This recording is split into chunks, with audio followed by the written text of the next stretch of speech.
A very big welcome to everyone to Race Equality Matters. It's collaboration with BT and BT Sport. We've all witnessed the racial abuse experienced by athletes on and off the field and in the workplace. It is normal for 75% of ethnic minorities to experience racism. And as we begin to emerge from this global pandemic and with the spotlight on race, we argue that we should not go back to normal. Normal is not good enough. We need to continue to change. I'm Claire Balding and I'll be chairing today's discussions. We will be joined by a range of experts committed to help tackle race inequality. The guests include those with lived experience, sports stars and administrators, D&I experts and senior leaders. Joining me in the studio, we have former professional footballer Anton Ferdinand, who has experienced racism on and off the pitch, highlighted in his award-winning film, Anton Ferdinand, Football, Racism and Me. Also joining us, a former England Rugby Union player and now a member of the BT Sport Senior Management Executive Board, Ugo Monye. And Raj Talsiani, co-founder of Race Equality Matters and CEO of Green Park Diversity Recruitment Specialists. Thank you so much for being with us. Today we will debate three big questions. What can broadcasters do differently to make a bigger impact? How can leaders and organisations move from words and slogans to taking meaningful action that is transparent, measurable and accountable? And with 75% of managers and leaders uncomfortable having conversations about race, does this block progress? And if so, what can be done? Now, we're going to kick off today's event with a bit of an icebreaker and a quick fire round of what is true and what is false. So I will read out a series of statements and then Raj, Ugo and Anton will take a specific statement and respond whether it is true or false and in a nutshell say why. So we're going to be quite quick through this period. We'll have a chance to expand on some of these things a little later on. But I want to throw the first one at you. Raj, for you. It was clear from the statements made by organisations that they are taking race inequality seriously. False. Unfortunately, both the Black Lives Matter movement and now post it, we've seen people hugely disappointed with what organisations have done to address it. And it broadly falls into three stages. The first is panic. So that's where you get your black screens and your social media blackouts. And people within the organisation kind of think, well, what's the point of this? The second stage for more progressive organisations is they sign up to charters or they announce plans to do something about it, which is amplifying their aspirations for the future. And people in the organisation go, well, what's different? And the third stage is a kind of a lack of trust that grows from the experiences of the people within the organisation not changing. And we know that because in our leadership index, when we look at the confidence of leaders around diversity, race is the second least area of confidence, only beaten by transgender issues. We're going to do some serious work in the next hour and a half to try and come up with solutions here, but it's so interesting looking at statements and going, well, that's not true and this is why. So the second one is for you, Anton. Walking off the pitch will make no difference. I'd say that's false. I think walking off the pitch is a big statement. My only issue with it would be that the onus shouldn't be on the players to walk off the pitch. It should be to do with the footballing bodies like the Premier League, the EFL or the FA or the referee on the day of the game calling it, because if it is to do with just the players, then people can rebuttal that and say, well, you're on this amount of money, why are you walking off the pitch? Whereas if it's an institution or the referee who's in charge of the game, then it's not an easy rebuttal. It's not fair on players either to take that responsibility. And Ugo, I know you've got a strong view on this as well. Yeah, absolutely. Players are there to play the game, of course they are. But if people are going to spoil it, whether it be other players or people from the stands, then it shouldn't be up to the players. It should be above and beyond them because it's the players who are the easy target, the easy focal point. But if that's taken out of their hands, as Anton's already said, if the government are behind it, if the institutions, if the referees are all behind it, it actually alleviates that pressure from the players. And do you think as a statement, Anton, to take away, let's say it's the fans shouting racist abuse, if you take away the thing they've paid to come and watch, presumably that is pretty effective for all the majority in that crowd who are not shouting abusive comments to turn around and say, don't do that, you're ruining what we've come to enjoy. Definitely, that's definitely one way, but not just that. If that happens, for the football club itself, it starts to become a monetary problem for the football club. And if a monetary problem comes with the football club where they can't get fans into their grounds, they're going to police it and address it properly. I think it's, yeah, and it can be super effective as well as if the club get hold of the individuals who are guilty and ban them. Right, Raj, next one for you. Sports teams and their umbrella bodies have a lack of ethnic minority representation because there are no qualified candidates. Is that true or false? False, and bordering on nonsense, I'm afraid. So there are plenty of qualified candidates, and many organisations have looked to widen the goalpost of access without lowering the bar of quality for years. In our own work, we've put over 300 people on main boards in the last 2 years. 34% ethnic minorities, 58% women. So to say that there's talent for the FTSE 100 and listed companies and public sector governing bodies, but there isn't talent for sport is just crazy. The truth is that people don't look at the governance and makeup of sport in a way that attracts top talent towards it. And have you seen encouraging signs of positive change and success? I think we are seeing more interesting movements, but what gets measured gets done. And when things don't get done, there isn't that culture of having to explain why progress hasn't been made. So for me, of all the industries we look at, sport is in the bottom quartile, and there's really no reason why it should be. Right, next one is for both Anton and Ugo. Anton, we'll start with you, because you'll have heard this. It's just banter, we meant no ill will, it's just a bit of fun. He's okay about it. That is completely false. You know, only from my own experiences, I can speak on that. People, it's just banter, just deal with it. No, it isn't. You don't understand how it's making me feel. You don't know what it's done to me. And I think that's what people need to understand is not just words, it's not just banter. It affects you deeply, you know, and that deep effect can have an impact on your life and your working environment. Yeah, I couldn't agree more on that. I think that statement's a really selfish statement. They're projecting their insecurities on you. In fact, it's not their words, it's your interpretation. It's not them that's the problem, you're the problem because of how you've taken it. But the fact is, like Anton's already said, if someone's words have affected you, you've got to accept that they have affected you, whether you agree or disagree. That's not a conversation. And for me, once again, the line between banter and racism, they're not blurred. We can all have fun, we can all toe the line and be non-offensive, but the moment it becomes offensive, I don't need to explain to you as to why it's offensive, you just need to accept it. So don't project it on me, just accept that is exactly what it is. And the whole bants thing, I mean, you know, I've seen this happen and heard it happen and had it happen to me, but it puts you in such an awkward position because it makes it look like you've got no sense of humour. Yes, of course. Yeah. You know, it's once again, it's your problem, Claire. Why could you not just have a bit of fun with it? In fact, why are you ruining? Why have you changed the tone of this?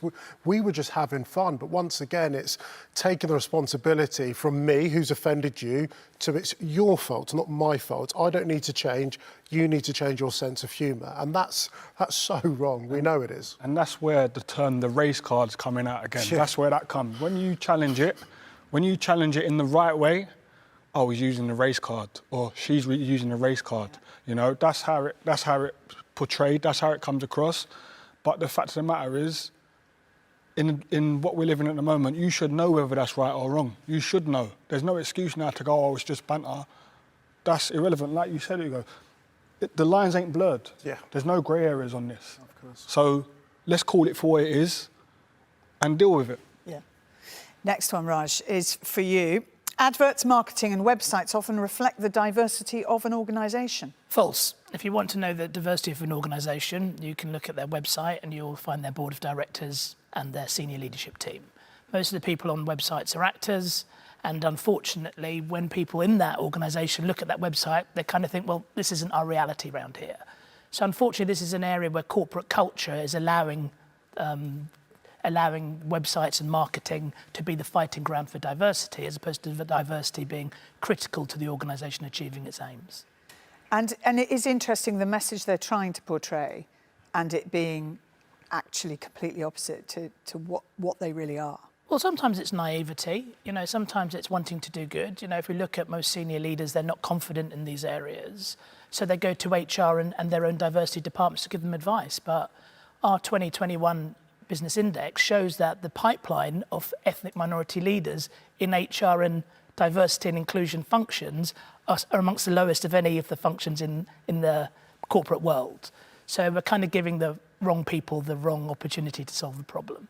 Right, Ugo, next statement is for you. We have tried to tackle race inequality. We just don't seem to get the results our efforts deserve. It's a defeatist attitude. I mean, the fact is this conversation can rumble on and you can never do enough, but I think there has lots of progress that has been made. From my world of rugby, rugby's been professional for 26 years, and it took 25 years for them to actually accept that there is a problem with racism. It's hard to deal with the problem until you recognise it, and I think it's a protective mechanism that sport uses, because whether it's football, rugby, cricket, golf, whatever it is, to actually admit that there might be an issue that we need to solve often devalues that sport, so they want to ignore it because it's easier to ignore it. And we see it all the time. There's so many examples whereby if an individual has done something out of order, it be sexist, racist, or whatever it might be, we'd actually prefer to support the sport than actually deal with the individual. Raj, next one for you. There is no need for sports to get involved in Race Equality Week. Yeah, what sort of response did you have from sport? Out of the 2,034 companies that signed up in the 6 months to support Race Equality Week, there was very, very few people involved in sport. I mean, I think at best 1 or 2 organisations. Wow. So I think sport has a disproportionate effect on society. I think sport is a microcosm of society. I also think sport has been more proactive than business around this agenda in terms of its aspirations. So for it not to get involved in something like this, I think is wrong. In addition, when we're talking about race, we also talk about, we try and put social mobility in there as a rider for race. But actually, the reality is I wouldn't be here and many other people wouldn't be here if they hadn't have experienced different types of people from different parts of society early on in their sporting career. So as far as social mobility is concerned, I think sport needs to be involved. Can I just add to that? Just because people often say that sports should be a reflection of society, which I disagree. We spoke about it earlier. I think sport should be a better reflection of society. So the fact that it's not actually engaging in topics which are out there widespread in society is actually really disappointing. Yeah, it could very much lead the way. 100%, that's what I think as well. I think sport can be the catalyst for change. When we look at change in society, of course, we use sport to try and change certain other aspects of society. Why can't it change the racism side of society? Why can't it play a part in changing it? It ain't going to do it all on its own, but it can play a massive role in doing that. And can be hugely powerful because it's so popular, because so many people are watching it, because individuals like Lewis Hamilton, Marcus Rashford, Raheem Sterling are listened to, admired. Now, as a group policy, taking the knee has become hugely powerful, started by Colin Kaepernick on the American football pitches. But this statement for you, Anton, there is no point taking the knee before a match. How do you feel about that? Yes, no, bit of both? I think it's a bit of both, because I think it is a personal preference if you want to do it or not. But for me personally, I think it's very, very powerful. It's something that if I was still playing today, I would proudly take the knee. And the reason why I would do is because it sparks conversation. And that's what this is. This conversation needs to continue. It's uncomfortable for people, but to make it more of a comfortable conversation, we need to keep having it.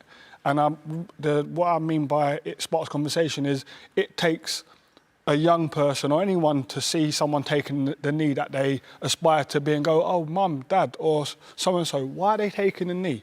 Then there's a conversation. That conversation sparks education, so that's why for me, I would never stop taking the knee.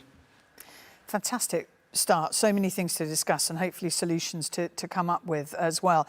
So as we've heard, there are some statements out there that are clearly myths and hold back change, and others that may be a bit more complicated than that. But let's now hear from a key member of the BT Sport presentation team. She's been a broadcaster for 2 decades. She's actually currently in the studio next door presenting Women's Champions League. It is Reshmin Chowdhury. At grassroots level, sport in many ways promotes inclusion, equality and togetherness. However, at senior leadership level, the industry is still overwhelmingly white and male.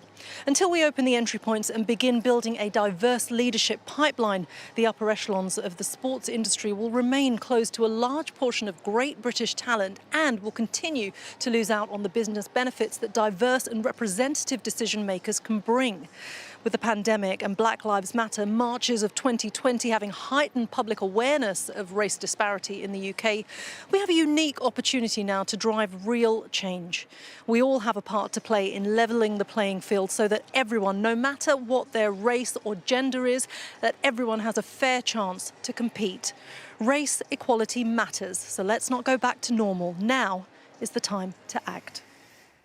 Great stuff from Reshman. And so we come to the first of our key discussions and our first big question. What can broadcasters do differently to make a bigger impact on helping to tackle race inequality? And for this session, joining our studio guests from remote locations, we have Simon Green, MD for BT Sport, and Francesca Just-Burke, a trustee of Diversity UK and a three-time medalist at the Junior and Under-23 World Rowing Championships. Still passionate, Francesca, about rowing. I know that. Welcome to you both. The media and broadcasters play a powerful role in forming, influencing, educating us all, and we have seen and heard how players taking the knee has caught the attention of the next generation. So how, as well, in Netflix's Bridgerton, big fan, for example, it's a Regency era show, and it doesn't portray people of colour in the common role of enslaved persons or servants or those who hang around in society's underbelly, but they exist in the space of the story, as people always do. Also, think about David Copperfield, the recent adaptation in which Dev Patel stars, a really diverse cast. And those films have an influence. They have a real power. But many have commented that this new and different it's a new different, if you like. It's exciting. It's impacting the narrative around race. So let's start with Simon Green. And Simon, what are you doing in the sense of, oh, sorry, you're there. In terms of statements that you make, very positive, but what have you actually changed and how are you, as a company, accountable for those changes and the impact they have? Well, there's a number of questions there, aren't there? And I agree with an awful lot that's been said around the table already. The broadcasters can make, and all high-profile organisations in sport can make a big difference, as Anton has said. For us, our on-screen messaging has been very obvious with actions like supporting of the taking of the knee, or the Black Lives Matter messaging, where we had an awful lot of negative feedback, sadly. We've got millions of people watching these moments every week, so we have a huge responsibility. But we can't argue that the majority of the decision makers are white males in the industry and at BT Sport, and most of the on-screen presenters are white. Change is not always happening at the pace that some want. We get that, but we have certainly increased our efforts at BT Sport, and I think it's a far better place for it. The increased efforts definitely bring lots of rewards. The teams internally respond. The teams responded to how we reacted to Black Lives Matter, to Black History Month, and also other initiatives that I think you were involved in as well, International Women's Day. These initiatives do have a very positive effect internally. So we do recognise our responsibility to use our voice and create an inclusive workplace. It does matter. And we will continue to invest. We've done in-depth courses for over 130 people inside of BT Sport, whether that be our creative teams, some of our on-screen presentation teams, including some of the pundits we put through a thing called Broadcast Inclusive Workshops. So we are setting out an agenda that is for positive change, but we certainly don't underestimate the responsibility that broadcasters have, and also just how much needs to change. And it is interesting, when you look at certain sports and you notice their lack of diversity, Francesca had actually picked rowing out as one of those sports that is very, very, very white. How could broadcast media have helped, and what would you like to see change? Indeed, what was your pathway through the sport? Thanks, Claire. Yes, I started rowing through a British rowing scheme called Project Awesome, which was aimed at getting state school children into the sport. My first introduction into rowing was a rowing machine set up on my school stage. I got involved just before the Sydney Olympics and had never seen or heard about rowing growing up. And because I had no awareness of the more elitist and exclusive reputation of the sport, which might otherwise have put me off, I never felt the sport wasn't for me. So fast forward to today, and unless you press the red button during regatta season, which is the summer racing season for people who don't know, what most people know of the sport is the Oxford and Cambridge boat race and Henley Royal Regatta. They are two key events in the racing calendar that pull in huge crowds, but given their location in the southeast, their selective processes and their dress codes, they don't reflect the diverse reality of the sport in the UK, which is much more inclusive, actually, of all races, shapes, ages, activity fitness levels, and also doesn't necessarily require access to a river or a lake. Coastal rowing is a big thing. So in answer to your question, what could broadcasters have been or be doing differently to get more Francescas into the sport? One would be broadcast the sport more, include big national events like Eights Head or indoor rowing championships, which are attended by people all over the UK. Use a range of interviewers and interviewees at competitions, people that fall outside the elitist and exclusive stereotype. And allocate time when broadcasting big events to highlight the inclusivity of grassroots rowing across the board.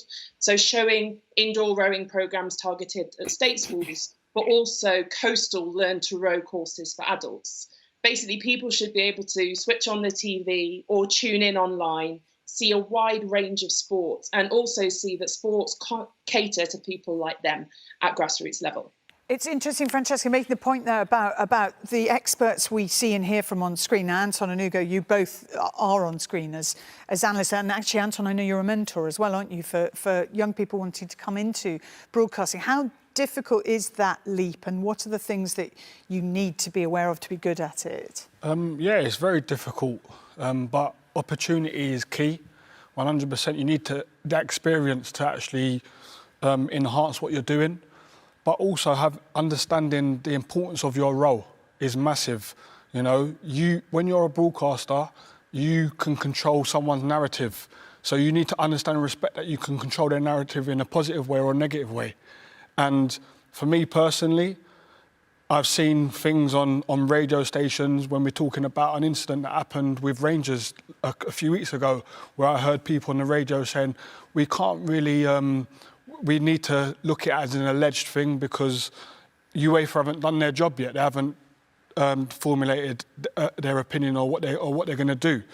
And I get that as a presenter, you need to be careful, but your own opinion is based on what you see and what you hear.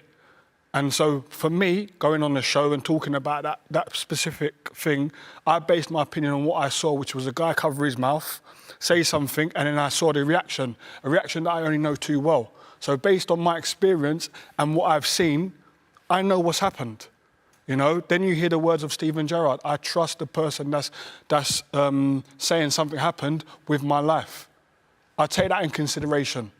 You know, so I know what's happened.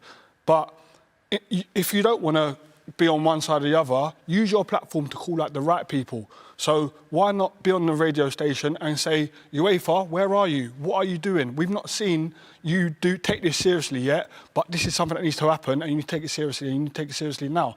That for me is more beneficial than sitting there and controlling someone's narrative, because now the victim might feel like he's not believed.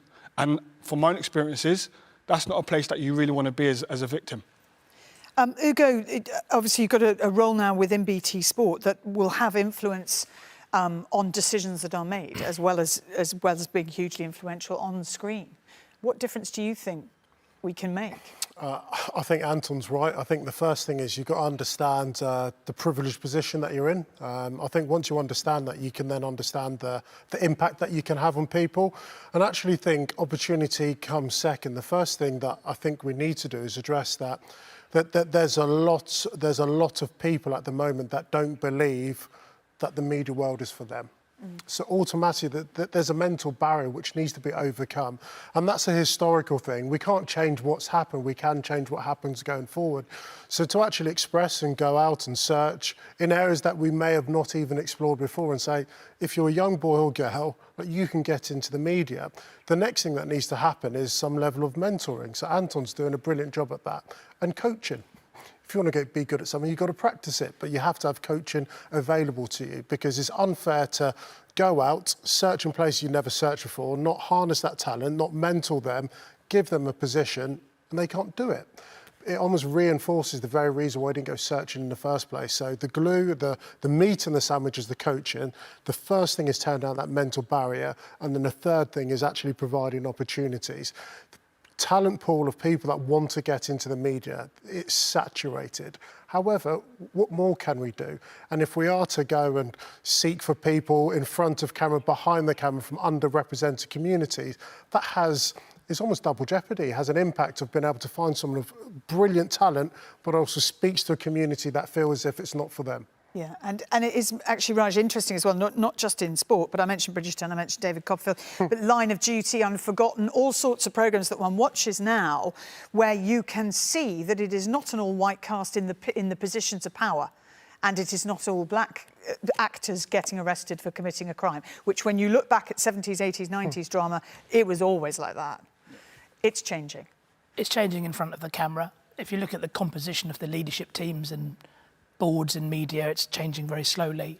I think media is no different than many other industries. You have got more diversity at the bottom of people's careers, and then there's a leaky bucket up until 3 years service. Then there's blockages around promotion and performance management ratios.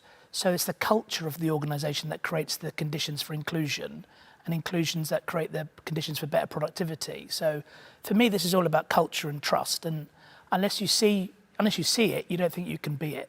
So having people who are real models, i.e. they don't just look different and act the same, at the top of organisations and will speak truth to power is key for this moment becoming a movement to a more inclusive broadcasting industry.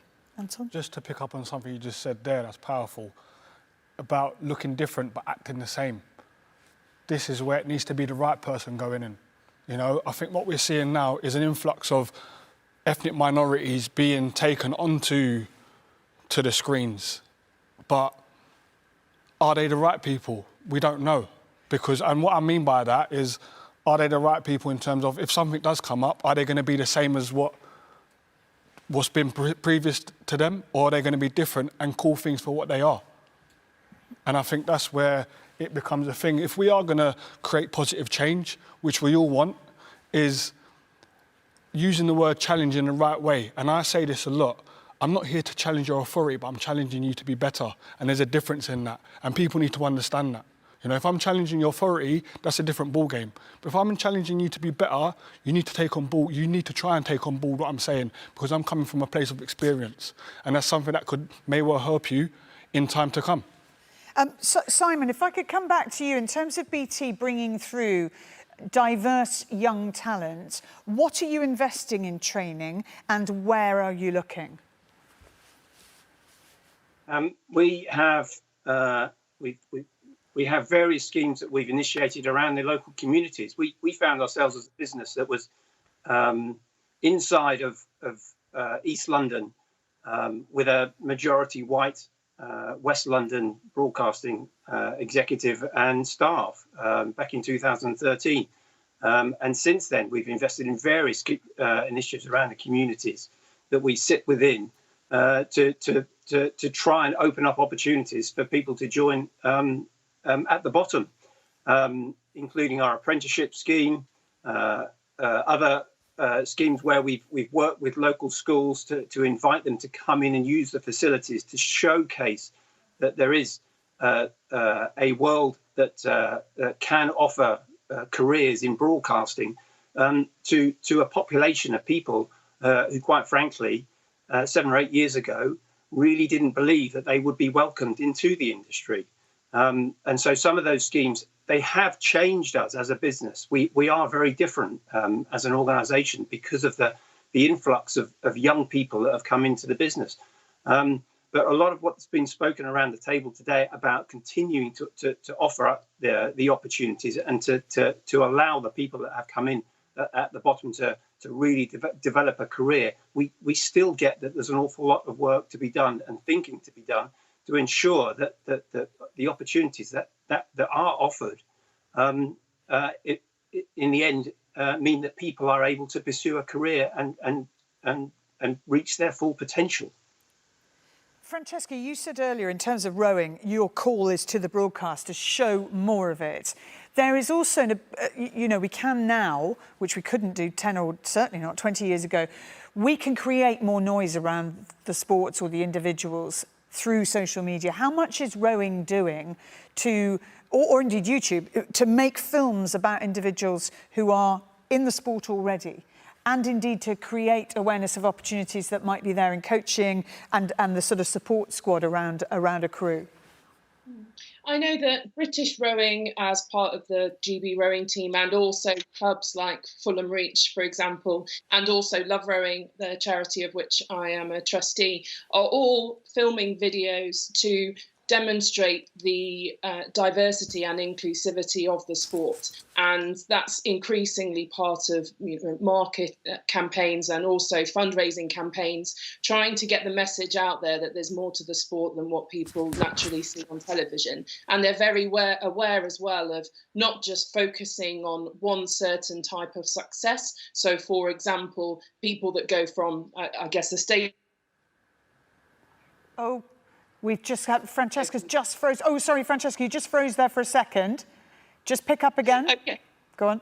I was saying so that they're focusing on not just showing one type of success, which might be going from a state school going to Oxbridge, for example. They're keen on showing the success in somebody that, for example, takes up the sport in order to have a knee operation and or somebody that takes it up in order to increase their social circle. There's a lot of awareness of the fact that that's something that needs to be done and that they're not just showing one type of person in marketing materials. And actually, just going back to the point about the boat races, actually, as it is now, and I know this because I'm presenting them on Sunday, actually showing how much committing to sport can add to your life and that it can help you study better and have a higher brain function in the sense of your concentration becomes better, your focus is better, your endurance is better, that it's not an either or. It's not you either row in the boat race or you get a degree. It's everybody's doing both. And in that sense, I know it can be seen as an anachronistic event, but it's so different from anything else that is shown because of that. They're students. I know some of them are, 28-year-old students, but they are students. And now we have the women's race as well. It is one of those events that has changed dramatically and still could do with changing more. And I understand that point. But I liked your point about indoor rowing as well, being really inventive with what rowing is and taking it to places that might feel it's not possible for them. Absolutely. And I think another point, which I touched on briefly, was coastal rowing. We're a country surrounded by seas, and there are a lot of coastal rowing clubs and a lot of money is being put into coastal rowing because I believe I'm right that it's going to be in the next set of Olympics after this set.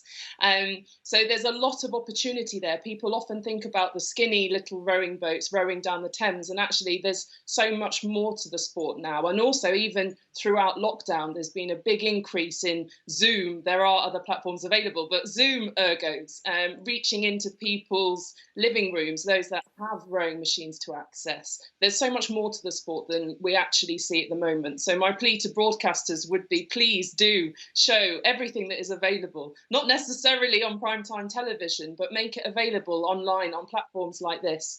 It's a brilliant sport, and it'd be great if more people could have an opportunity to get involved. Yeah, I just did an interview recently with the crew of 4 who are going to row from San Francisco to Hawaii in the cross-Pacific thing, and one of them's not a rower. You know, two of them are ocean sailors, one has rowed in ocean conditions and is a rower, but the other one, I mean, it's fascinating, and lots of women taking on these challenges because they're almost so impossible that you're not at risk of making a fool of yourself because everyone thinks you're going to fail, so you do it anyway. While we've got Simon here, Anton and Ugo and Raj, is there anything you would like to challenge him with in terms of, sorry, Simon, to put you in this position, but in terms of what you would like to see BT Sport do, and indeed real ways of making them accountable? Like a pay rise. Would you? Is that your challenge? Yeah. Great. He says yes, that's fine. Great. Good. I think BT and BT Sport have been quite progressive in this. I think some protection for whistleblowers would be really interesting. You know, I think culturally to create a safe space where people who do see things differently don't have to worry about their jobs or security for calling that out. I think you have been more progressive than some of the other broadcasters, so perhaps that's something you could create. And I think that in terms of the broadcasting itself, as Simon's alluded to and said, I think the steps that BT Sport are making are fantastic across all diversity conversations. But in terms of if we was to see a team walking off the pitch, if we was to see a boycotting of social media platforms, that BT support that, because without the likes of organisations like BT, if us as players just come off a social media platform, you know, it's powerful, but when there's other big corporations behind us, it becomes even more bigger and the message becomes even more powerful, you know, so to speak. If we came off, yes, it will cause problems for the social media companies because that's monetary, but if people that are backing the players and people in the public eye, if they're backing them, then that becomes even more powerful because now they're looking at going, okay, they've got a big corporation behind them, and it's not just them themselves, but a big corporation. We need to start listening, and that's when I feel change will start to come. And this is about change. We need to continue the message about positive change, but to come positive change, sometimes you have to ruffle feathers. You have to. But when you ruffle feathers with a support system around you, which is very, very important, then change will happen. Yeah, I totally agree with that. I mean, the first thing to say is, of course, it's a very important topic we're talking about, but there's been a lot of good work that's been done. The fact that BT Sport are hosting this event shows that they're very serious about it. And the other thing I'll just say, you mentioned the word culture. If your culture's right, you're able to make better decisions in terms of the things that you really believe in. And the third and final point of just being relentless in it. You know, the work never stops with it. So just being absolutely relentless. Simon, just to come back to you, give you an opportunity to answer that and possibly to say, have you got a list of next steps, of actions that you want to take?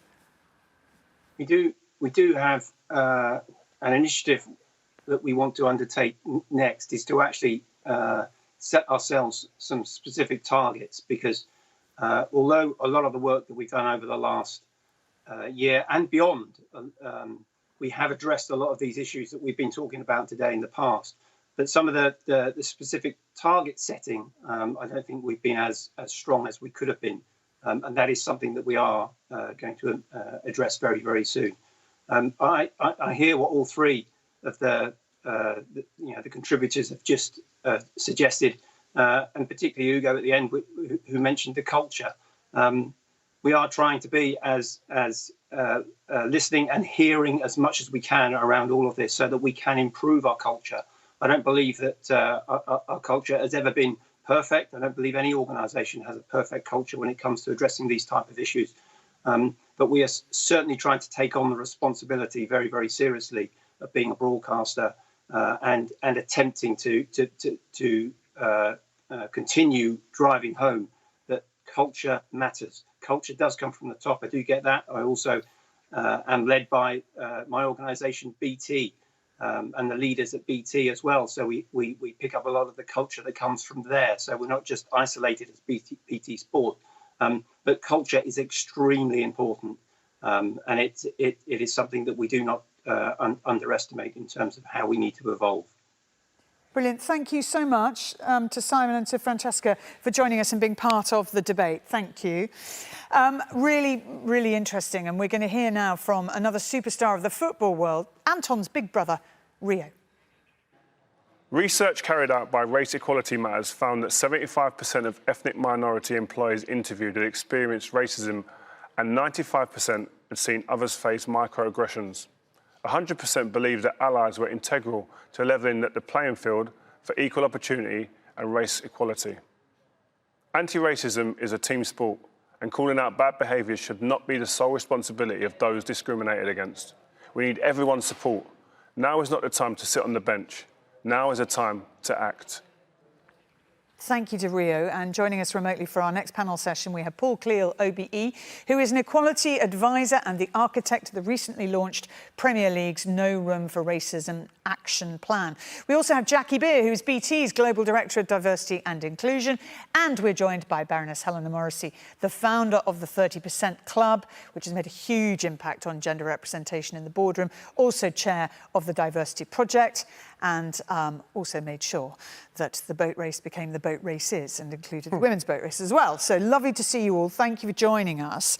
And it'll be really interesting to have your take, your experience and your input on how leaders, organisations and sectors can ensure that their actions are meaningful and measurable to ensure transparency and accountability. So let's start with you, Paul, and the Premier League's No Room for Racism Action Plan. Numerous commitments included in this, but how do you make sure they're achieved? How do you count them, as it were? Well, that's right, a number of commitments. And I think it's important to note that, because I think Raj said earlier, quite rightly, that it's not just enough to have an action plan. You've got to really have commitment behind it. It's got to be embedded in the organisation. And you can't see that from the outside when you look at an organisation. It's taken several months to really think through what needs to change. I think it's pretty clear, like other industries, football has massive issues with underrepresentation in all areas of employment. Coaching, most obviously, where in many ways, actually, people from minorities have been overrepresented in many cases, some people would say, on the pitch.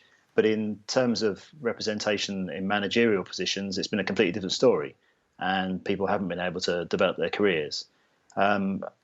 That's the core, really, of these commitments. It's really about making sure that in various different areas of footballing-related careers, whether that's coaching, administration, coming through the game at lower levels, working in community foundations, that people from all backgrounds, have a genuine opportunity to progress in a way that they haven't had previously.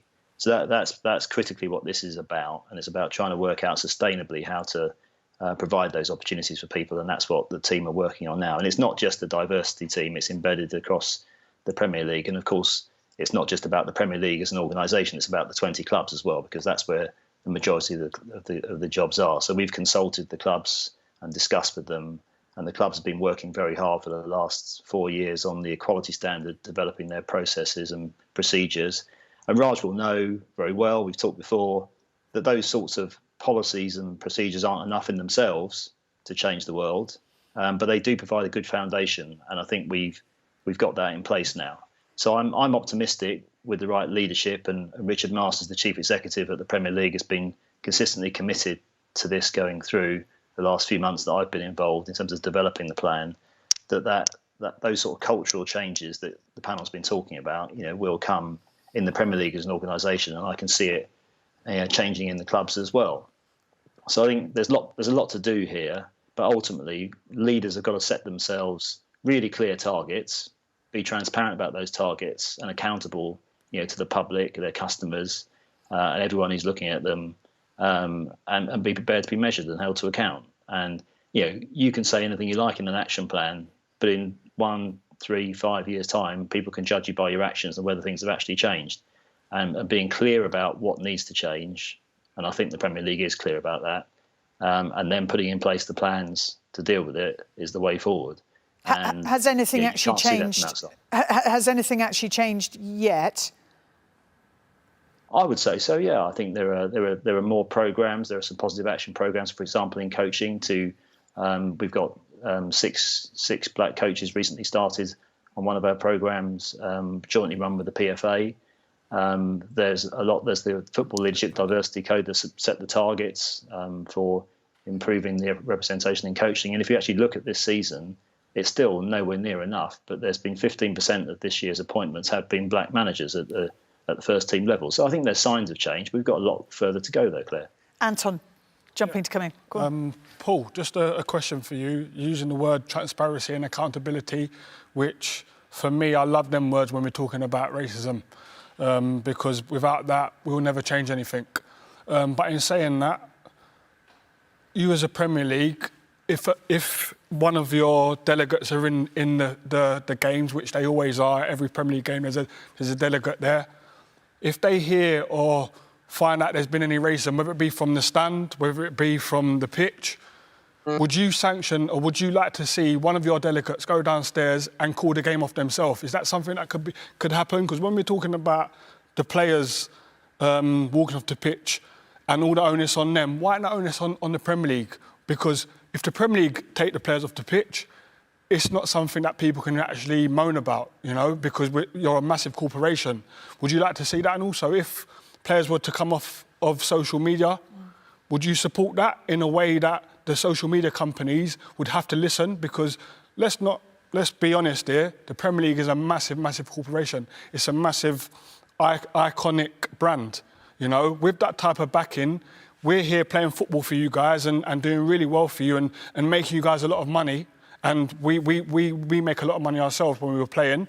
But we're talking about change in diversity. And basically what I'm asking you is, will you support, if there ever comes to a point where we are coming off social media or some action needs to be taken within a ground, would you be happy for one of your delegates to go downstairs and call the game off so the Premier League take that on their shoulders? And if we do come off social media, are you going to back it to a point where the social media companies are dealing with the Premier League, not just the players? Well, on the calling the game off point, I mean, I agree with your point, Anton, that it shouldn't just be down to the players to take action. We have got protocols already, and there are protocols that the referees are involved in as well. I mean, I think we just have to agree, and I'm sure the Premier League would want to be part of that in terms of how a decision is made. You've got to have a clear process for deciding on the day, and whether that's the referee or the league delegate or a combination of the two, then we've got to find the right way of being able to call the game off if we think it's necessary collectively. So, but in principle, I mean, I would say that there should be a way of calling the game off in the right circumstances, and that shouldn't just be left to the players, as you say. I think the referee currently would be a big part of that protocol, and obviously the referees are through the Professional Game Match Officials Limited, which is sort of affiliated to the Premier League too. So I think we just need to be clear what those protocols are, and the players need to know that as well, because sometimes the communications to the players, could be better. I think on the second point around social media, I mean, when you and I were both on a call, I think a couple of weeks ago with Twitter and Facebook about what goes on their platforms, particularly Twitter and Instagram. And yeah, I mean, I've seen Thierry Henry come off social media this week. We've been talking about that, the Premier League and the other parts of football, because it's not just about the Premier League, the FA. We talk to every week, the PFA, EFL. They're all lined up to support something. I'm sure you've seen the letter that was written, a very strong letter to the social media platforms. Yeah. And we'll do whatever we can. These are massive organisations that cover the globe. They're very powerful, but they're not doing their job at the moment. And I'm sure the Premier League's been saying that, and we'll follow through with whatever we feel collectively is the right way forward. And that's definitely going to be done in consultation with the players. Just picking up on the point on transparency and accountability, Helen, I wanted to ask you what we can learn from your work with the 30% Club and from your experience in life and business. How do you make things genuinely transparent, and how do you define accountability? So I think, as we've already talked about, what's critical is to really involve people who are in power. And the real secret of the success of the 30% Club, which frankly amazed me, was that we had men involved. and not just any old men, as it were, but powerful men. And yes, there was the ruffling of feathers that Anton talked about. This wasn't necessarily sort of top item of their agenda. 30% Club is all about putting more women in the corporate boardrooms in this country. When we started, we only had, less than 10% female representation. So that was the other thing we were able to measure, and that's come up a few times. We were able to measure progress or lack of it. And within 10 years, we went from less than 10% to over a third of board directors being women in this country, and no all-male boards. And what was really amazing in that is you started with numbers, you started with getting men involved, having real allies, not just people sitting on the bench or on the sidelines, as has been discussed, but really getting stuck in and actually competing with each other often to get the best women and the most women on their own boards.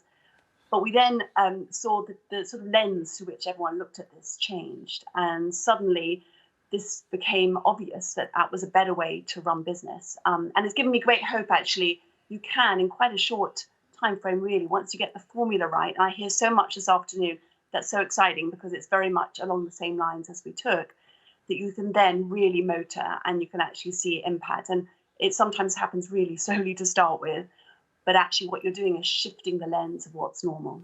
And as soon as you make those boards more diverse in background, gender, race, religion, everything, the conversation and the tone of the conversation changes. It doesn't all become one voice. It's many different voices and many different ideas. Well, exactly. I mean, ultimately, I hope we one day get to the point where we're not really looking at, someone's gender or the colour of their skin but actually we feel really very much that this is about, what they bring to the table. But it's giving people that opportunity early on, isn't it, to get experience and then move up the ladder. Exactly. Jackie, in terms of BT, how have BT been tackling race diversity and inequality, and how far do you think you've got? Well, I think BT, like the rest of the world, we've always been concerned about race equality, but after George Floyd was murdered last year, I think everyone had a bit of a spiritual epiphany. And we quite rapidly launched a supercharged programme of work where we wanted to address these issues from multiple angles. And it's so pleasing to hear everyone talk about transparency, because transparency was like a key component of this, where we really wanted to make sure we had sort of data about our workforce so that we could then provide evidence of workforce representation and so on, and really be able to work out where there were different outcomes for different colleagues, where we could actually sort of take action to drive progress. As I think Raj made the point earlier about things, it's important things are measurable, and that's the whole point, that we wanted to shift the conversation away from just positive thinking and sort of wishful thinking that things would change, and actually say, well, we know this is what the data tells us and where we need to sort of focus action. And we've done that, and as a result of having good data about our people, and we've really sort of increased the quality of data we had, we've been able to do things like conduct our first ethnicity pay gap audit, which is great, which has been done in the last few months. In addition to that sort of hard numbers data, we've also had a big push on awareness and education of our colleagues, including of our chief executive and our exco, but our leadership team as well. So they've been having lots of conversations with our ethnic minority colleagues just to sort of bring to life that lived experience. And we're rolling out race awareness training across the organisation for everybody, because I think that most people are afraid of getting this topic wrong. I think this, UK society is a society which is afraid of sort of race and ethnicity and accidentally calling somebody by the wrong name and so on. So we're trying to do all we can to sort of educate our white colleagues, but of greater importance is the focus on empowering our ethnic minority colleagues. So we're lucky in the fact that we have a very powerful ethnic diversity network, and they've also had their own equivalent of an ethnic diversity network in the States launched in the last few months, and they've really been helping us, brilliantly holding us to account and making sure that we've been focusing our efforts in the right way. So we've launched a partnership with the Alito Foundation, which is a leadership program for minority graduates and so on. I mean, we have got this now under sort of laser-like huge priority for our chief executive and our exco. We are going to be setting targets for our leadership teams and workforce diversity. So I think, it's slowly but surely, but the dial is beginning to shift, which is great. Raj mentioned earlier the safety for whistleblowers, and I just wondered, Jackie, just a thought from you about how you could create a bit more feeling of protection for people who do want to call out racist behaviour, inappropriate comments. I mean, that would also bundle up sexist behaviour and inappropriate behaviour in that field. How do people do that without feeling that they're going to suffer themselves?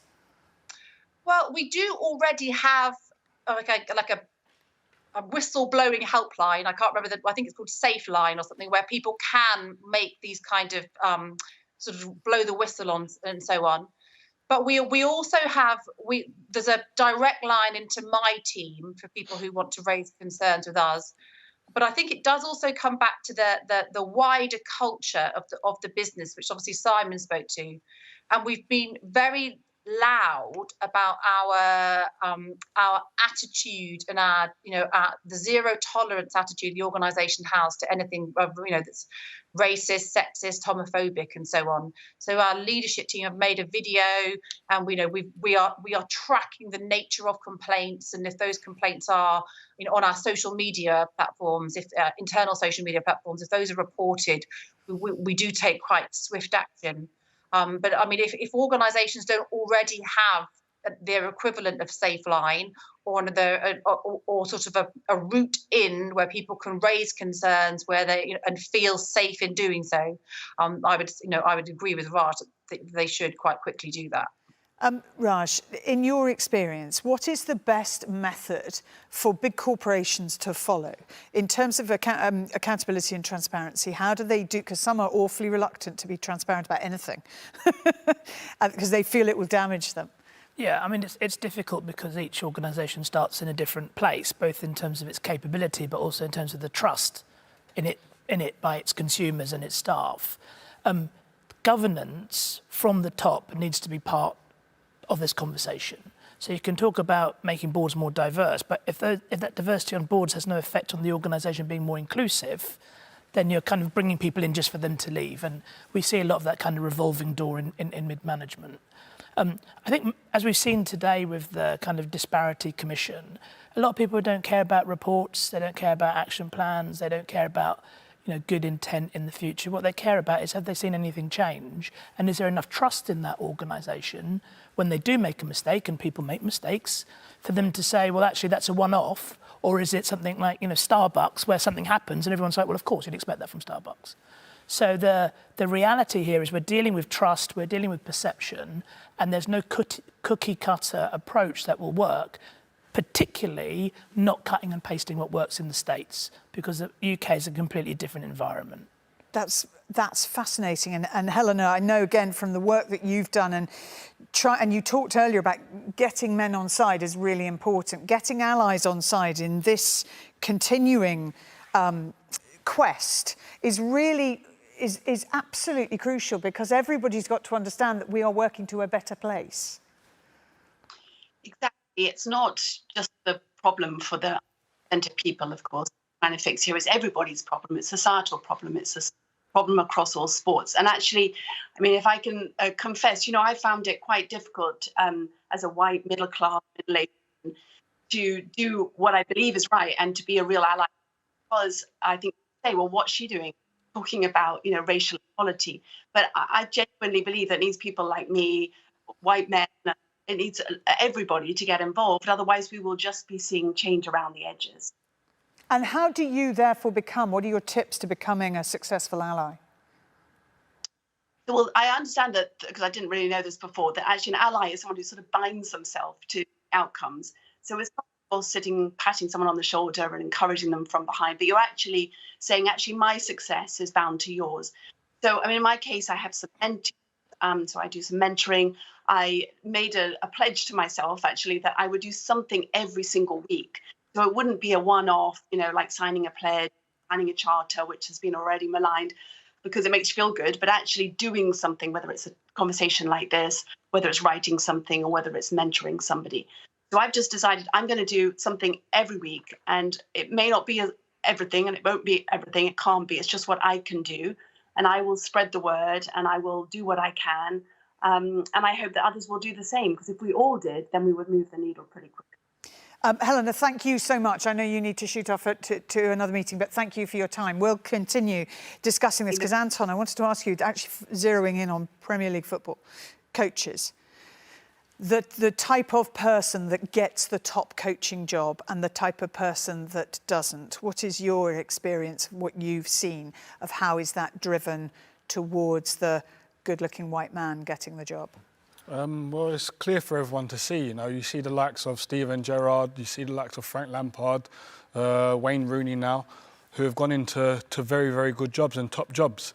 They haven't had to go and do their the first parts of starting low in the leagues when you got the likes of Paul Ince previously, Sol Campbell now, who have had the same type of career as people that I've spoken about, but they have to start from the bottom up, and not given the same opportunity that the likes of Steven Gerrard and Frank Lampard have had.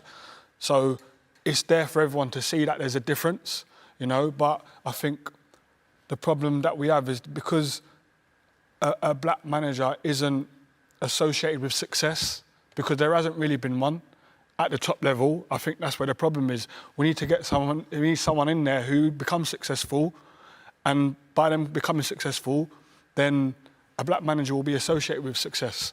And that's when you see the likes of clubs going, okay, well, an ethnic minority can bring success to my football club because I've seen it. But to get there, we need to be given an opportunity to do that. And that's what we were asking for. Yeah, because for me, the message is across sport is you can play our game, you just can't run it.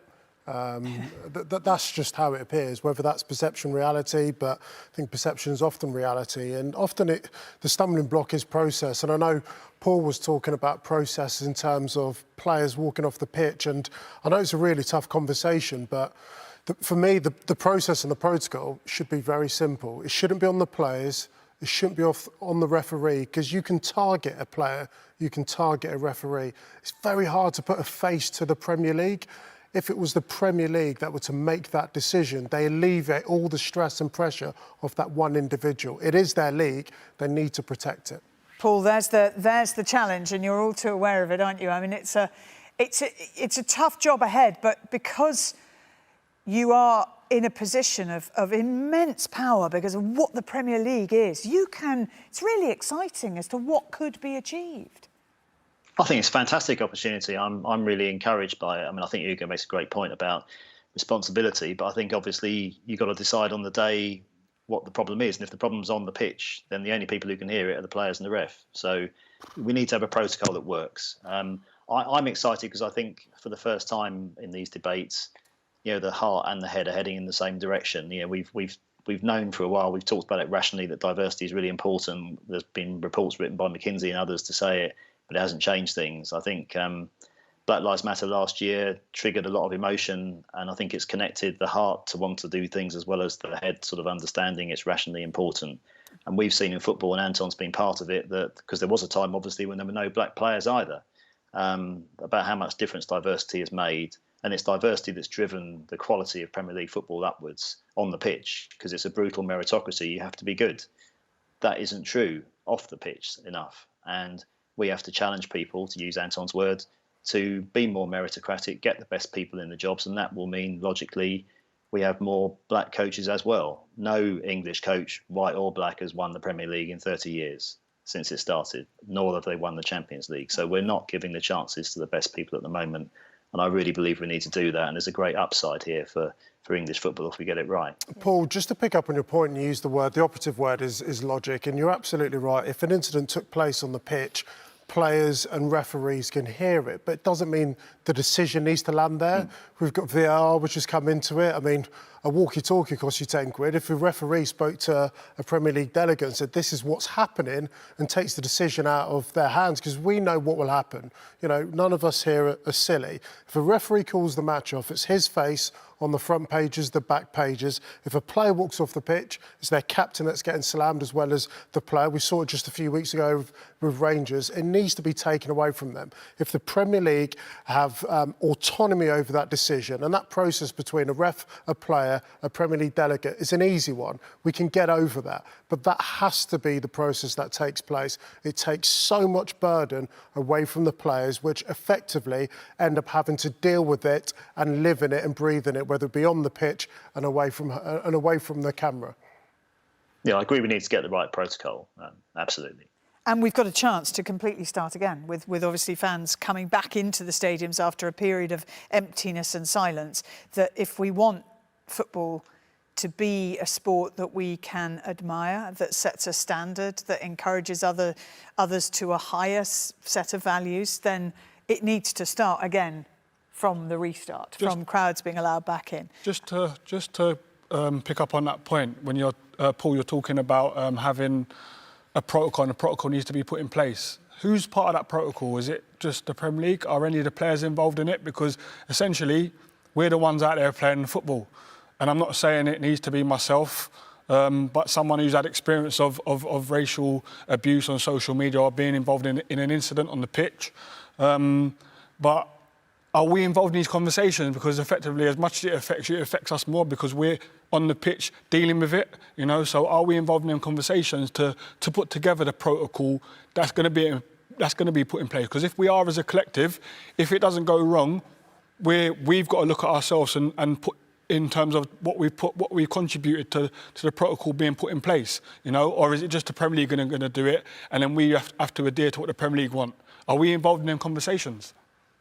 Yeah, there's player input. I mean, all these things need to have player input. It's critical, as you say. We have, as you may know, a Black Participants Advisory Group with 8 current and former players who, we meet pretty much every couple of weeks. There's a meeting, I think, next week on Thursday. The next one, we talk about a lot of these issues. We've talked about issues from, the effects of COVID on Black and minority populations. Troy Deeney and others were really vociferous about that and talked to the league about it. And we got proper guidance from the government on it. And, representation of players' voices and all of these things are critical, yeah. And there are other routes too. The captains group is a big part of it. We talked about taking the knee earlier. That's a decision the captains group took. The Premier League supported it. And, it's entirely right that the players make that call in the end and that they are, properly consulted, PFA too, in all these decisions, including, how we deal with protocols around reporting online abuse, which is obviously very topical at the minute. And similarly, we'll be back to stadiums, and I'm sure there'll be some problems, so hopefully not too few soon to deal with there. But certainly, player voice in this is really critical in my view, and I think the Premier League believe that.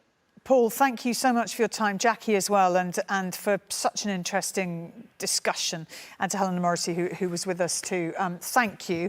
Now, with more facts about what we have come to regard as normal, here's another ex-England footballer who's transitioned brilliantly into life as a presenter and pundit, Jermaine Jenas.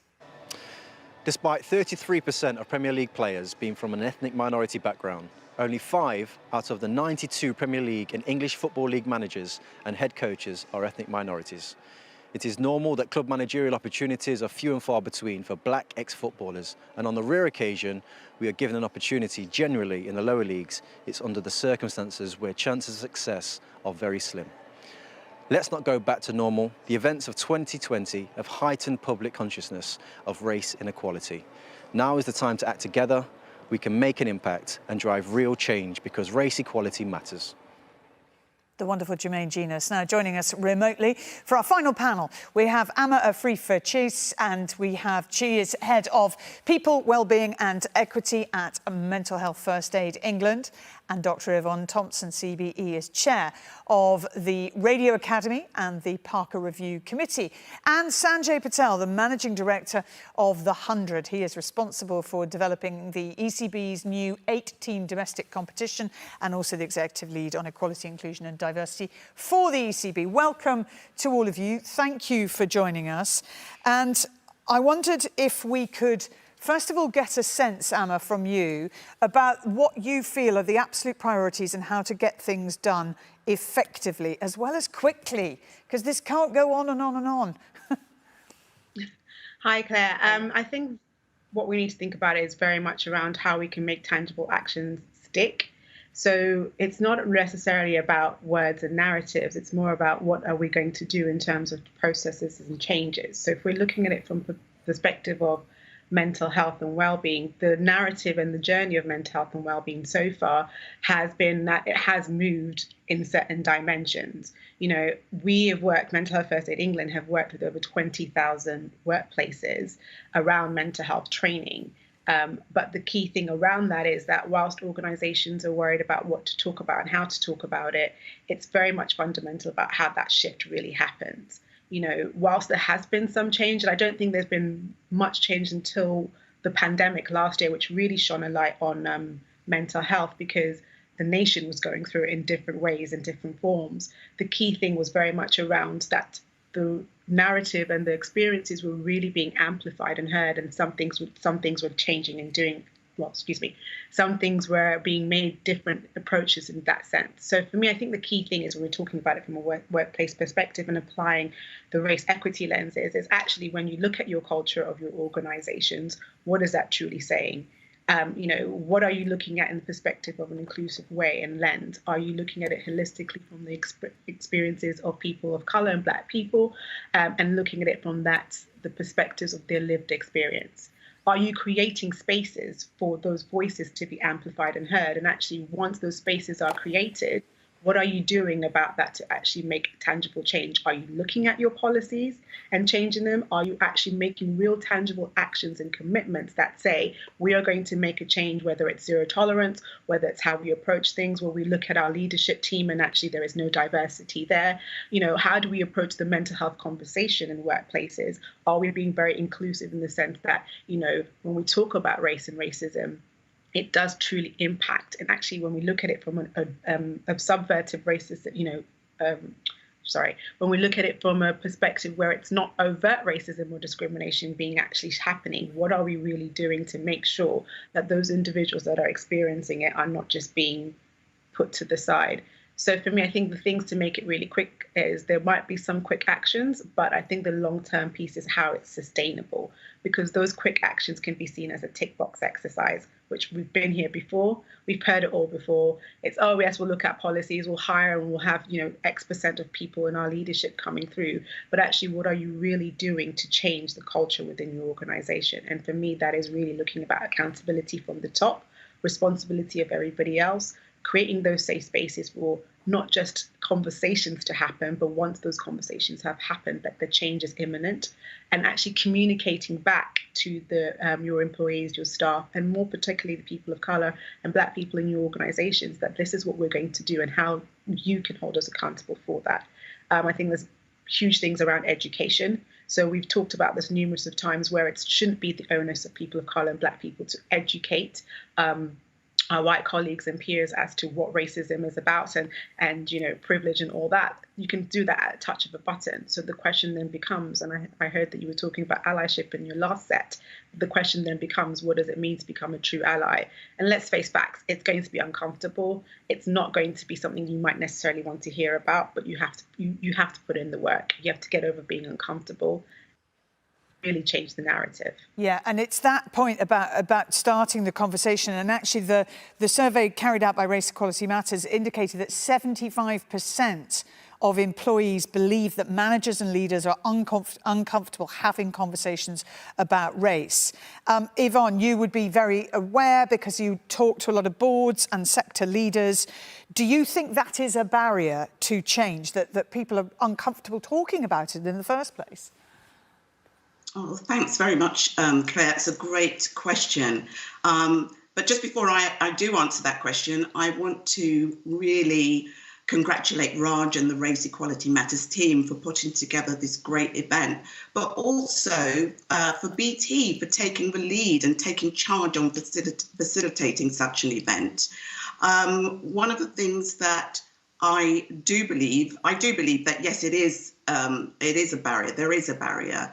But opportunities such as this gives us a clear steer that we need to be talking about, or clear. We need to be clear about having the difficult dialogues and having the uncomfortable conversations.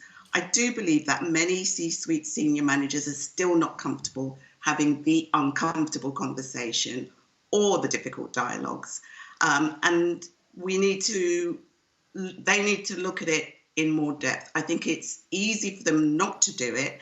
It's a lazy thing to do.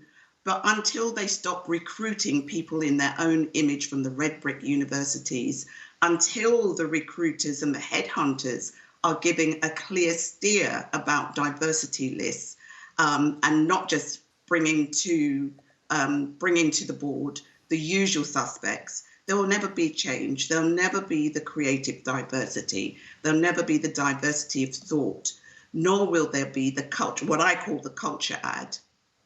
And that will always reflect, through the company.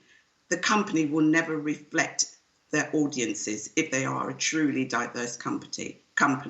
And until minorities are given the space to be able to feel that they don't have to leave their cultural hat, their cultural coat, their cultural dress, or their true selves at the door when they enter the corporate zone, until that happens, there'll never be change.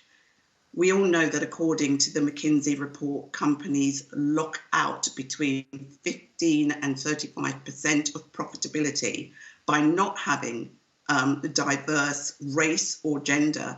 Can you imagine how much more they could gain by having a truly diverse company? We've talked about the racial disparities report. I do feel personally that the BAME label is another form of discrimination. It makes it easy for organisations to look past and discriminate against our characteristics, which we can do nothing about. That also immediately overlooks the individual qualities that Black and minority staff can bring to a table. And I think what can be done about this? Well, I think it could start, or it should start, with government. And I'm going to give a really unpopular suggestion here. I do think that we should have quotas. I think we should have quotas, but with timed obsolescence. We've seen it work for the Nordic countries. We've seen it work in other wider countries. And we can certainly see that it works across the boardrooms in the US when it comes to race. The top line of what they can do is what I call my 4 E's, or RAW. And that is equal rights, equal opportunities, equal access, equal remuneration. And in closing, I think it's about a change of attitude. And a change of attitude is not about bias training. It's not even about racial awareness training. I think the only way that we will have a real change of attitude is when people feel it in their paychecks. Again, for me, it's not just about CSR, corporate social responsibility. For me, it's about empowerment through PSR, which is personal social responsibility.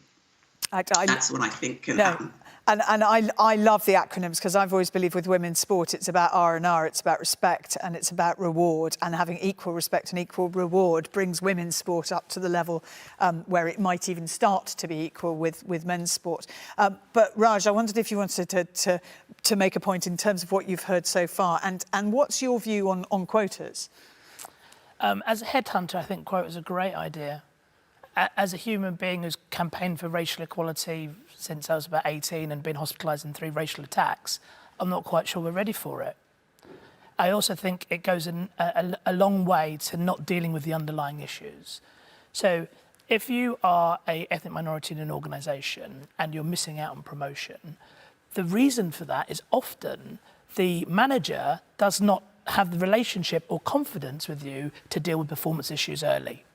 So throughout that year, you're falling behind and then you're not getting promotion. So that lived experience is one of why doesn't my manager get the tools to deal with me properly or to deal with me equally badly as they do everyone else? I think the points that were made earlier on about representation at a senior level are very important, but that has to come with a mandate for change. It's no point just painting by numbers. And where the rubber really hits the road on this, I think, is around culture of organisations, and critically, the culture of how decisions are being made and who's in the room when those decisions are made. So at Green Park, Helena Morrissey and Trevor Phillips, who are also on my board, we came up with a thing that said no decision that affects more than 5% of our EBIT can ever be made by just men or just women without minorities in the room. And we're only a small business, but it increased the quality of our decision making. So I think there's a bit of walking as you talk it here, and there's also a bit of not trying to boil the ocean, but look at the specific issues that help your organisation deliver on its promises, and then focus on those to prove to people, customers, staff, supporters, whoever it might be, that you're for real. Sanjay, earlier in the panel, we were talking about the massive impact that football and what happens on the football pitch and footballers can have on society at large. Cricket, again, has this wonderful reach and it can lead the way. Really interesting that Michael Holding has won awards now, where he probably should have been winning awards every year.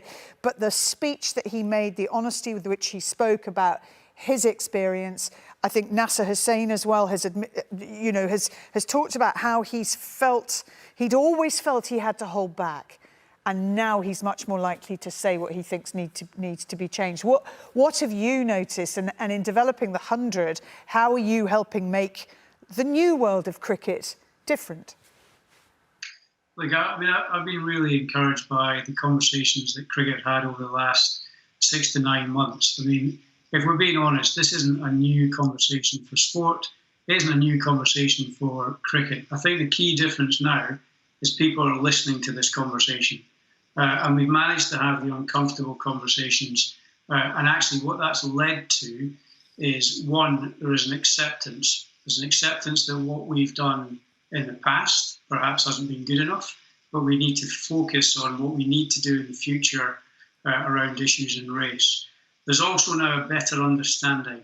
There's a better understanding around the opportunity diversity can bring and the opportunity that tackling issues of race in your game can bring. Particularly from our point of view, it's about growing the sport. And if you're relevant to more people and more ethnic minorities, you have a better chance to grow the game. And we're very, very focused on that. There's also a kind of commercial angle, which for me is a game changer. Brands, businesses now will no longer invest in sports unless they have diversity at the heart of their thinking, at the heart of their sport, and they have tackled some of their issues in race. And I think that will force organisations to really change the dial. And lastly, it's well documented that having diversity around your leadership tables, having people from different ethnic backgrounds around those tables will lead to better decision making. And more understanding about what you need to deliver. So again, we've got a huge drive in terms of making sure that happens within our game. And kind of lastly, I know we spoke a little bit about heart, and I think that is so important because it's about what type of game and what type of sport and what are your values of the game, what do you stand for? And certainly within cricket, our ambition is everybody should be treated equally. It doesn't matter where you're from. It's an inclusive and welcome environment. So I think through conversations that we've had in the last 6 to 9 months, we've definitely increased our understanding. We've definitely increased our understanding of the need to do more. What we have to do now is turn those things into tangible actions that actually make long-term sustainable change for the game. It's interesting as well with cricket because I think it's quite often misrepresented as an old-fashioned, very elitist sport, where actually when you look at the history of sport, cricket, the Women's World Cup existed before the Men's World Cup. There's the historian Trevelyan once said the French Revolution wouldn't have happened if the French had played cricket, because he basically said they never mixed, whereas in Britain people did mix because they all played cricket together. If you don't play cricket, you don't get it, but it can happen through sport. You have a mixture of backgrounds of people, if it's being done right, different educational backgrounds, different geographical, where you come from, all of that. And therefore you get a real melting pot of different ideas because you've got different people and you rely on each other because you're playing sport together. And I find it fascinating always, but it's, the same in rugby. You will play rugby with people that have had a very, very different life experience to your own. Yeah, absolutely. And I think it's actually really important to showcase those different life experiences rather than the route to market being so linear, public school, academy, premiership, play for England. And I think what we're doing with the 100 is for people who don't actually like Test cricket, don't want to bat and bowl for 5 days, that you're giving them another opportunity of doing that. So for people, their route into cricket, this is a fast-paced way of getting involved in the sport. It's effectively distilled all the best bits from cricket, and you can get involved. So I think sport has a real good opportunity to actually permeate its very values into society, and that's what the 100, I think. That's what I think the 100's doing. It's a fascinating way of being able to capture all the best bits. Amma, I'd love to ask you because we're going to wrap up very soon, but the impact on mental health and well-being, and also trying, with your experience and understanding, knowing what you know, encouraging more people to be open, encouraging leaders to have the conversation that, as we mentioned, 75% of them find uncomfortable. What would your advice be of how to go forward in a way that can make us all come out of, let's hope, get to a place where everyone feels more confident and comfortable? It comes back to the point where we talked about it being around managers and leaders knowing their people and treating them like human beings. It's understanding that intersectionality. Mental health affects and impacts everyone. But when you put into position or lace that or layer that with impacts from racism, discrimination and prejudice, it actually is more impactful in the sense of the trauma that is triggered, because it's an everyday experience.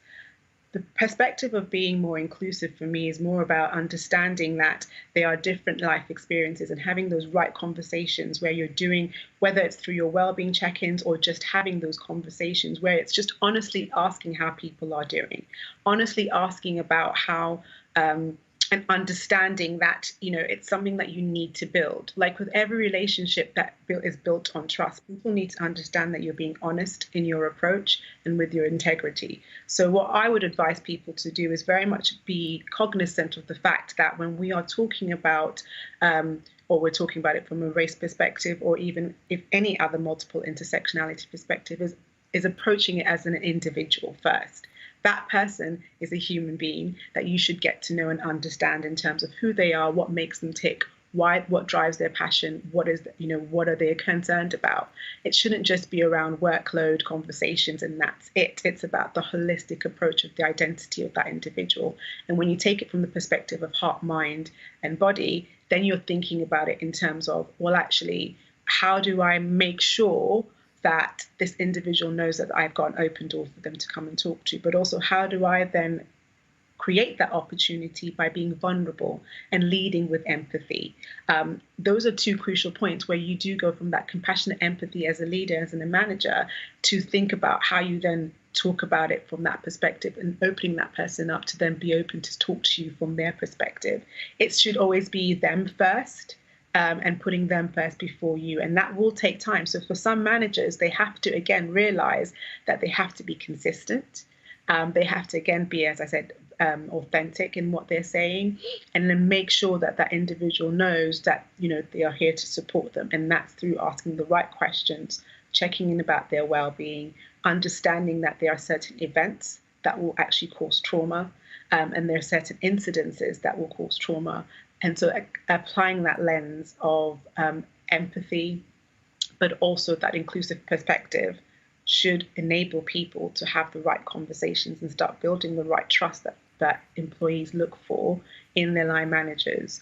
And being vulnerable with that actually shows some element of again, come back to the point, some element of humanity, because people can see through the fakeness. People can see through when it's just something that you want to have as a tick box exercise and you're not concerned from a superficial perspective. So being raw, adding to the point that Dr. Yvonne mentioned around it being that piece where you think about it from that perspective where it actually is truly genuinely about the conversation of the individual and the experiences that individual is facing and how to support them versus actually it being business as usual. Yeah, and Yvonne, to leaders and managers, what would you say right now?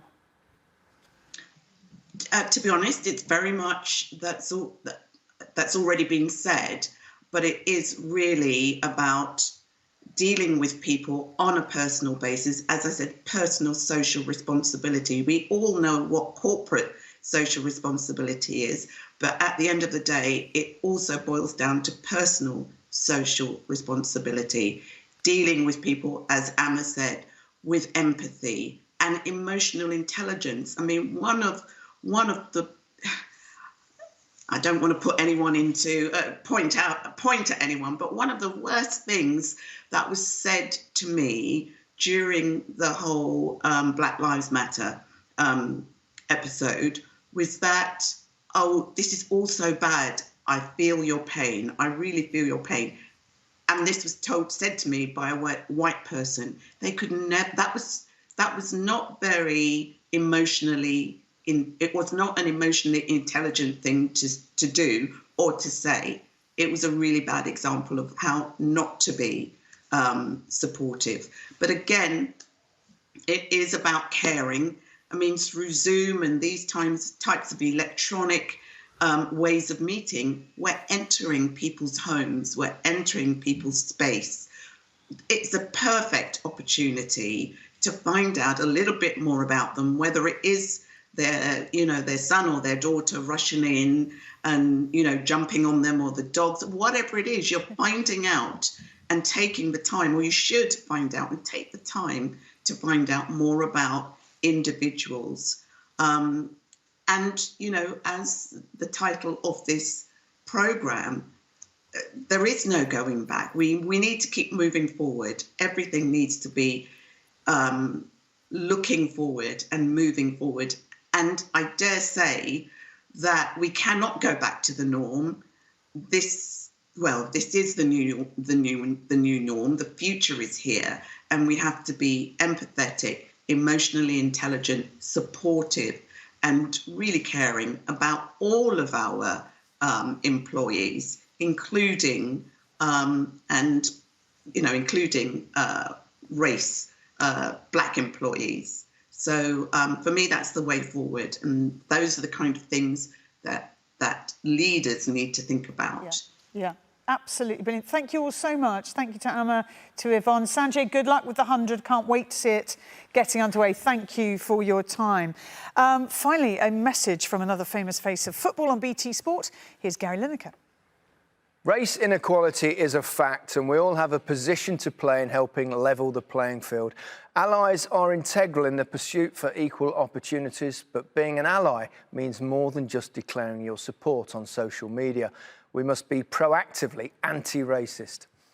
Race equality matters, and it is a team sport. So whether on the school pitches, in the ground, in an office, in the boardroom, or on the shop floor, we can all do our bit, starting with listening and learning from our colleagues' lived experiences, acknowledging our own privilege and using it to spur change, providing others with opportunities, support and encouragement, calling out microaggressions and racism when we see or hear it. Silence is no longer an option. PR gesturing will make no difference. Meaningful action will. Now is the time to act. Thank you to Gary, and ACT is what we are hoping to encourage. Raj, if there's one thing you'd like to see in the next year as positive change, what would it be? I'd like to see Race Equality Matters and Race Equality Week affect 1 million ethnic minorities in the workplace, which means we need about 5,000 organisations take part. And I'd like that to be a systemic view. I mean, we've spoken a lot about the onus on individuals to change. I want to see systems change.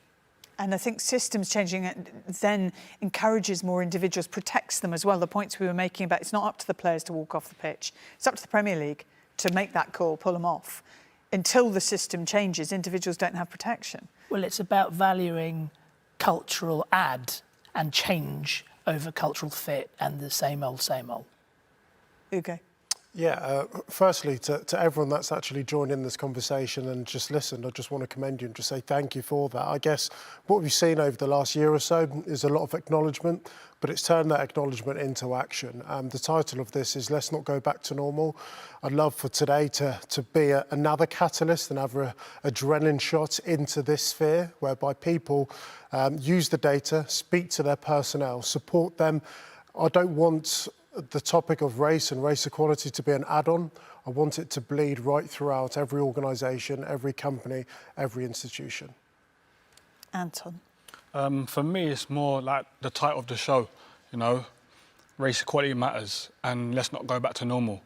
I don't want things to go back to normal in terms of it's only ethnic minorities talking about racism, you know, talking about it institutional, you know. Everyone needs to talk about it. People that make the decisions, the reason why they're looking at it now and taking heed of what's going on is because they're looking at people that look like them when they look in the mirror, talking about racism the same way an ethnic minority would talk about it. You know, they won't feel what we're feeling, but they're talking about it and they're being allies, which is fantastic. And I don't want it to go back to just being ethnic minorities talking about it. And in saying that, I think challenging the system that allows racial prejudice to prevail is the key to change, you know. But we can't do that as ethnic minorities on our own. We need everyone across the board to challenge that system that's put it in place to make positive change. And actually, just on the point of challenging, which obviously you have done, a lot is spoken about the backlash. How much support have you had?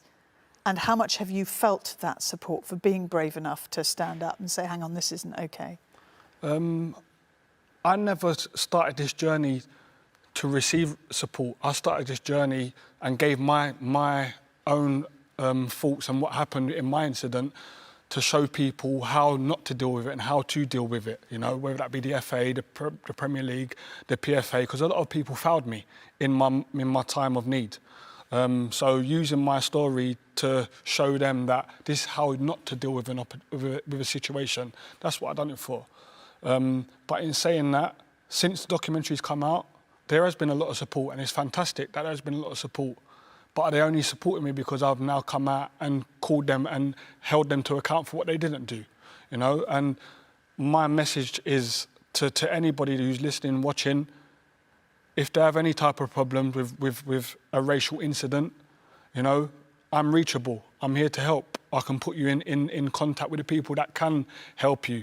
The people that didn't help me, they can still help you. And I'm just in the middle of setting up my own football academy right now. My grassroots level will have a voice because of me, but there's grassroots people that don't have a voice. We need to start being a voice for grassroots people, not just the Premier League and the EFL. It needs to go across the board. Brilliant. Doing amazing stuff. Thank you all so much to Anton, to Ugo, to Raj, to everybody as well who has contributed, from sports stars and administrators, D&I experts and senior leaders. Their expertise and insights clearly demonstrate that we all need to do things differently to make the change we want to see. You and us, we can all play a part, and I urge everyone to do so. Do visit the Race Equality Matters website. It is www.raceequalitymatters.com to find out more. Thank you for joining us. Let's not go back to normal.